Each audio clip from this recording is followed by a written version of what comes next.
We're given this Boolean algebra expression, and we're told to convert it to the simplest ladder logic possible. I'm going to do this two ways. I'm going to go through the Boolean algebra, but I'm also going to start by drawing the ladder logic itself and simplify it with just looking at the ladder logic, so a graphical simplification. Well, maybe I may not be able to, yeah, I think I can do it. Let's see. So we've got A, and with all of this, right? Well, all of that is something that's inverted, so I have to have an intermediate variable. Let me call the intermediate variable just D, okay? So I need the inverse of D in order to get the output of X. So I'm going to have to calculate D over here so that it can be inverted. D is just this. So it is the inverse of A, or with the inverse of A and B. Okay? So now I have expressed the equation in ladder logic, and there's no better way to do this. When you have an inversion of a result, you have to have a separate run for computing. So D would be this whole thing here. So what I've written is A and D, you see, where D is this whole term, which I then invert in that expression. Now look at this. It doesn't matter whether B is on or off. Since not A has a path this way, it's going to get through. B could be on, B could be off. If B is off, not A still comes through. If B is on, not A still comes through. So just graphically, this part is worthless, right? So D is just not A. If I invert D, I'm doubly inverting A, aren't I? So A inverse of A inverse is just A.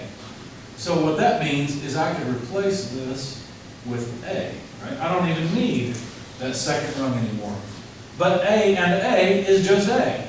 So X is nothing more than A. Now let's do that algebraically.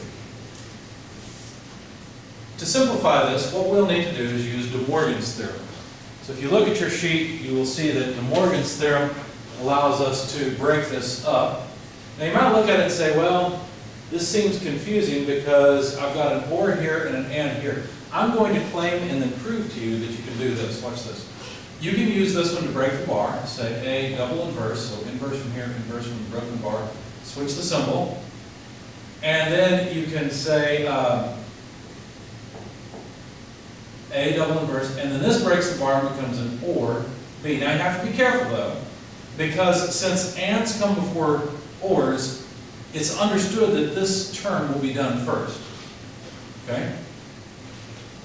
Now notice that I did something complicated. The Demorgan's theorem I used is not directly on your sheet. Let's go a different way and make sure that the result I've got here is correct. In fact, I guess I'll go over here, so I've got some space. Let's just work on this term.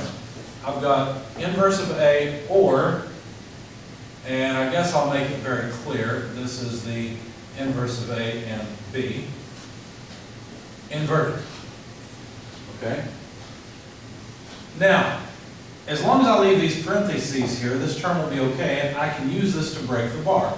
And so what I'll have is A double inverse and A inverse and B inverse. Right? So all I've done is I've used this to break the bar. So there's the broken bar, there's the broken bar, and of course A double inverse is just A. I guess I can make that simplification here as well. Show what happens. So now let's use Demorgan's theorem on this term.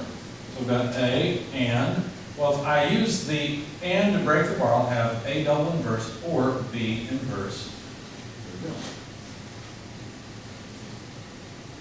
And I see that I made a mistake here, right? When I use this and to break the bar, I forgot to write the broken bar above the B. So I did make a mistake here. It's a good thing I checked myself. But you see, I come out to the same place. Oh, and by the way, A double inverse is just A. So you see, we come out to the same place. So now continuing, we could factor this A in. We'd have A in, or better yet, let me factor this A in here. So the order won't matter, A and A or not B. A and A is just A. And factoring or foiling, I guess, A and A or A and not B. And now you notice that A and A is just A. It's also A and 1, isn't it? So A and 1 or A and not B allows me to factor out the A to get 1 or not B, but 1 or anything is just 1, and so this is just A.